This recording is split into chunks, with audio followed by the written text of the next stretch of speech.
कहानी की शुरुआत में हमें बताया जाता है कि ये वक्त है 1943 का और हमें इंडोनेशिया के एक छोटे से गांव को दिखाया जाता है जहां पर 3 नेशनैलिटीज़ के लोग यानी इंडोनेशियन, जापानीज एंड डच, तीनों नेशनैलिटीज़ के लोग यहाँ पर रह रहे थे।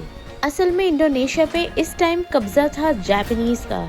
जापानीज ने अपनी सोल्जर्स इंडोनेशिया में भेजे हुए थे और जापानीज सोल्जर्स इंडोनेशियन और डच लोगों पर बहुत जुल्म करते थे। अब इस छोटे से गांव में कुछ जापानीज सोल्जर्स ने इंडोनेशियन और डच लोगों को कैद करके रखा हुआ था, पर लकीली उस टाइम एक लड़की जिसका नाम था इवाना, वो उन डच और इंडोनेशियन लोगों को जापानीज की कैद से छुड़ाने के लिए आ जाती है। पर उसकी किस्मत इतनी अच्छी नहीं थी क्योंकि एंड मोमेंट पर वहाँ पर जापानीज सोल्जर्स आ जाते हैं और उसे ही कैद कर लेते हैं। इवाना जो थी वो एक डच थी। अब उस लड़की इवाना को एक जापानीज ऑफिसर के पास लाया जाता है। असल में वो ऑफिसर इवाना का फ्रेंड था। उसे लगा कि वो उसकी हेल्प करेगा और उसे भागने में मदद करेगा, पर असल में वो ऑफिसर इवाना को ही उसका गला दबाकर मारना चाहता था, जिसे देखकर एक इंडोनेशियन लड़का इवाना की मदद करने के लिए भाग कर आता है और उस ऑफिसर के सर पे एक बड़ा सा पत्थर मारकर उसे बेहोश कर देता है और इवाना को अपने साथ ले जाता है। वो दोनों लोग उस सोल्जर से बचकर भाग ही रहे थे कि दिखाते हैं इतने में ही वो सोल्जर दोबारा उठता है और उनकी तरफ एक गोली चलाता है। इतने में ही सीन कट होकर अब 1993 में आ जाता है और यहाँ पर हमें एक बस दिखाते हैं। उस बस में एक लड़की एम्बर थी जो अपने भाई के साथ कहीं जा रही थी। पता चलता है कि उन दोनों बच्चों के पेरेंट्स एक कार एक्सीडेंट में मारे गए और उसी एक्सीडेंट में एम्बर की भी आंखों पर काफी असर पहुंचा और इसीलिए वो अब साफ साफ देख नहीं पाती और उसे धुंधला दिखाई देता है, जिस वजह से एम्बर का भाई अब हमेशा उसके साथ रहता है ताकि वो उसे सही तरह से गाइड कर सके। अब एम्बर और उसका भाई अपने डेस्टिनेशन पर पहुंच जाते हैं।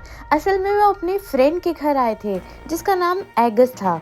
अब दिखाते हैं कि एगस उसी बिल्डिंग में रहता था जहां बहुत साल पहले यानी 1943 में जापानीज सोल्जर्स ने डच और इंडोनेशियन पीपल को कैद करके रखा था और वहीं पर इवाना ने आकर उन लोगों को छुड़ा लिया था। अब एम्बर और उसका भाई एगस से मिलते हैं और एगस उन्हें अपने फैमिली के साथ इंट्रोड्यूस करता है। अब वो थोड़ी देर बाद घर के बाहर एक फ्रिस्बी से खेल रहे होते हैं और वो फ्रिस्बी एक छोटे से घर में जाकर घुस जाती है। अब एम्बर, उसका भाई और एगस उस फ्रिस्बी को ढूंढने जाते हैं और जब एम्बर वहां पर जाती है तो वहां की फ्लोर की लकड़ियां काफी वीक हो चुकी थी और एम्बर उन पर जाती है तो इस वजह से वो टूट जाती है और एम्बर उसकी बेसमेंट में गिर जाती है। अब एम्बर का भाई और एम्बर का दोस्त एगस उसको बचाने जाता है, पर जब वो वहाँ पर पहुँचते हैं तो उन्हें वो जगह बहुत ही इंटरेस्टिंग लगती है। वहाँ पर उन्हें एक स्टैचू भी दिखाई देता है जिसका सर नहीं था और वहाँ पर उन्हें एक बॉक्स मिलता है जिसे वो घर ले आते हैं। जब वो उस बॉक्स को खोलकर देखते हैं तो वो देखते हैं कि उस बॉक्स में कई चीजें पड़ी हैं। उनमें से एक इवाना की डायरी है और उस डायरी में लिखा था कि इवाना के पेरेंट्स एक एक्सीडेंट में मारे गए थे और जिस घर में वो गए थे वो असल में इवाना का था और वो बॉक्स भी। अब उस बॉक्स के अंदर उन्हें एक कैसेट भी मिलती है और जब वो उसे चलाकर देखते हैं तो उसमें से एक बहुत ही अच्छा सॉन्ग प्ले होता है। वो सबको बहुत पसंद आता है और सारे उस पर डांस करने लग जाते हैं। पर डांस करते करते अचानक ही उस घर की लाइट्स चली गई, पर अब और कुछ करने को नहीं था इसलिए वो लोग सोने चले जाते हैं। अब एगस को लगता है कि घर का मेन डोर किसी ने खोला है। जब वो देखने जाता है तो उसे कोई भी नहीं मिलता। अब सब लोग अपने अपने कमरे में सो रहे होते हैं, पर उस घर के हर रूम में रेडियोस लगाए गए थे ताकि सारे लोग एक दूसरे से कांटेक्ट कर सके। अब एम्बर को अपने रूम के रेडियो में किसी की आवाज सुनाई देती है। वो आवाज इवाना को उसके रूम के बाहर बुला रही थी। अब वो अपने रूम के बाहर चली जाती है, पर उसके रूम के बाहर तो अलग ही नजारा था। उसे लगता है कि उसकी नजर कभी खराब थी ही नहीं और उसकी आंखों के सामने मानो एक फिल्म चल रही थी। असल में वो उस टाइम पे आ गई थी और वो सारी चीजें देख सकती थी जो इवाना के साथ हुई थी 1943 में, जब वो डच और इंडोनेशियन लोगों को बचाने के लिए इस घर में आई थी। हमें पता चलता है कि जो गोली उस ऑफिसर ने मारी थी असल में वो इवाना के फ्रेंड को लग गई थी और इवाना अपने फ्रेंड को बचाने के लिए वापस उसे इस घर में ले आई थी। अब इवाना उन सभी इंडोनेशियन लोगों से उस लड़के को बचाने की भीख मांगती है जिसे उसने अभी अभी बचाया था, लेकिन उनमें से कोई भी उसकी मदद नहीं करता। अब ये सब एम्बर देख ही रही थी कि इतने में उसका भाई आ जाता है और उसका हाथ पकड़ लेता है। तब एम्बर अब इस टाइम में आ जाती है।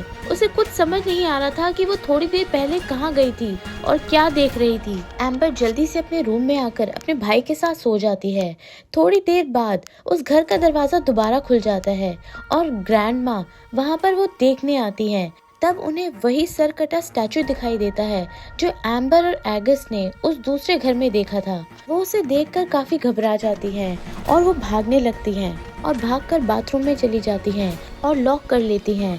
पर उन्हें क्या पता था कि जिस चीज से वो भाग रही थी वो ऑलरेडी बाथरूम में मौजूद था।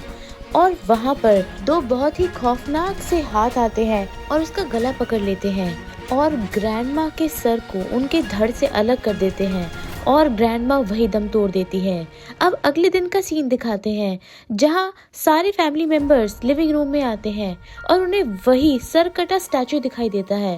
अब एगस को लगता है कि उसका भाई प्रैंक करने के लिए वो स्टैचू दूसरे घर से यहाँ ले आया है, पर वो उस पर ज्यादा ध्यान नहीं देते। और वहाँ एम्बर ग्रैंडपा को अपने सपने के बारे में बताती है, या ऐसा कह सकते हैं कि जो उसे विजन आया था उसके बारे में ग्रैंडपा को बताती है, पर ग्रैंडपा उस पर विश्वास नहीं करते। सब लोग ब्रेकफास्ट करने बैठते हैं, पर ब्रेकफास्ट से पहले वो एक पिक्चर क्लिक कर लेते हैं। पर तभी सब रियलाइज करते हैं कि ग्रैंडमा तो वहाँ पर है ही नहीं और सब लोग ग्रैंडमा को ढूंढने के लिए लग जाते हैं।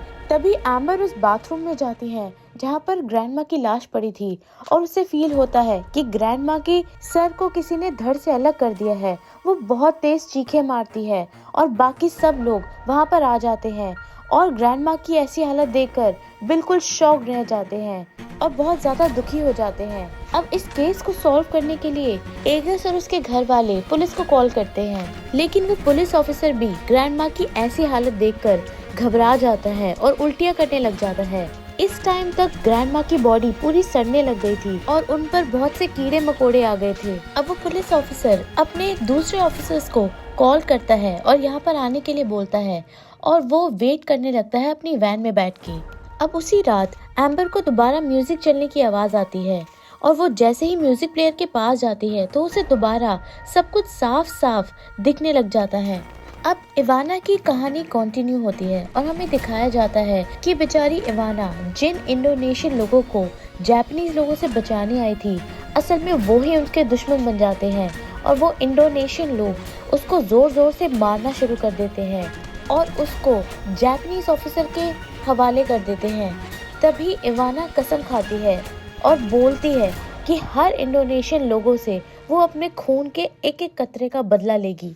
और जैसे ही वो उठती है वो जापानीज ऑफिसर उसे इतनी बेरहमी से मार देता है कि उसका सर ही धड़ से अलग कर देता है। पर यहाँ पर हैरानी की बात ये थी कि इवाना के साथ जो भी हो रहा था प्रेजेंट पे सारे घर के लोग उन्हें शैडोज के रूप में देख पा रहे थे और इवाना की चीखें भी सुन पा रहे थे। ये लोग देखते हैं कि जापानीज ऑफिसर्स ने इवाना का सर उठाकर वहाँ पास के कुएं में फेंक दिया था, जबकि उसका धड़ उसका जख्मी बॉयफ्रेंड ले गया था। अब वो उसके धड़ को असल में इवाना के घर ही ले गया था और वहाँ पर उसे उसकी बॉडी को बरी करने का कोई तरीका नहीं मिला, इसीलिए उसने उसकी बॉडी पे बहुत सारी मिट्टी लगाकर उसे एक स्टैचू में कन्वर्ट कर दिया था। अब उन्हें पता चला कि वो स्टैचू जो उन्होंने वहाँ पर देखा था असल में वो इवाना की बॉडी ही है। अब वो बाहर निकल आया क्योंकि वो जापानीज सोल्जर से इवाना की मौत का बदला लेना चाहता था, पर क्योंकि वो इतना इंजर्ड था वो उनसे ज्यादा लड़ भी नहीं पाया और उसको भी जापानीज सोल्जर्स ने बड़ी बेरहमी से मार दिया। अब यहाँ पर सारे लोग शैडोज देखने में बिजी थे। वहाँ पर दिखाया जाता है कि इवाना की सोल ऑगस्ट के भाई को उसी घर के बेसमेंट में ले जाती है जहाँ पर उसकी बॉडी पड़ी थी और उसके सर को भी धड़ से अलग कर कर उसे बड़ी बेरहमी से मार देती है। ये देखकर सब बुरी तरह से डर जाते हैं और वो पुलिस वाले की वैन में आकर छुप जाते हैं। अब उन्हें दिखता है कि इवाना की बॉडी भी पुलिस की वैन के आसपास चक्कर मार रही है और अपने खूनी हाथों से वो उस वैन के शीशे को खटखटा रही है। अब इन सब लोगों को मौत अपने बहुत करीब नजर आ रही थी, फिर भी ये लोग हार नहीं मानते। ये लोग फैसला करते हैं कि ये इवाना की बॉडी को जला देंगे, शायद जिसकी वजह से इन्हें इवाना की सोल से मुक्ति मिल जाए। अब ये सारे लोग मिलकर बेसमेंट से इवाना के स्टैचू को बाहर लेके आते हैं। वो पुलिस ऑफिसर इवाना के स्टैचू को तोड़ता है और ये सारे लोग मिलकर उसकी बॉडी को कुएं के अंदर फेंक देते हैं, पर इससे पहले वो जला पाते। इवाना की सोल वहां पर आ जाती है और एम्बर के भाई को पकड़कर हवा में लटका देती है और उसी कुएं में फेंक देती है। अब वो पुलिस ऑफिसर एम्बर के भाई के पास एक लाइटर फेंकता है ताकि वो इवाना की बॉडी को जला सके, पर इससे पहले कि एम्बर उसे जला पाती, इवाना की सोल वहां पर आ जाती है। अब वो एम्बर के सर को उसकी बॉडी से अलग करने ही वाली थी कि इतने में ही वो लाइटर एम्बर का भाई पकड़ लेता है और वो उसी टाइम इवाना की बॉडी में आग लगा देता है और इसी के साथ साथ इवाना की सोल भी जल जाती है और उसे मुक्ति मिल जाती है। अब अगले दिन सुबह का सीन दिखाते हैं। ये सारे लोग पैकिंग कर रहे होते हैं ताकि ये लोग यहाँ से जल्द निकल जाएं। हमें दिखाते हैं कि एम्बर इवाना की एक फोटो को अपने पास रख लेती है और हमें दिखाते हैं कि जैसे ही वो लोग इस घर से चले जाते हैं, वो म्यूजिक प्लेयर अपने आप बजना शुरू हो जाता है। क्या ये इवाना थी या फिर उसके बॉयफ्रेंड की सोल? क्या इवाना की सोल को मुक्ति नहीं मिली थी? इसी सस्पेंस के साथ ये कहानी यही खत्म हो जाती है। दोस्तों, आपको ये वीडियो अगर अच्छी लगे तो इसे ज़रूर लाइक कीजिए और हमारे चैनल को ऐसी और वीडियोस देखने के लिए ज़रूर सब्सक्राइब करें। धन्यवाद।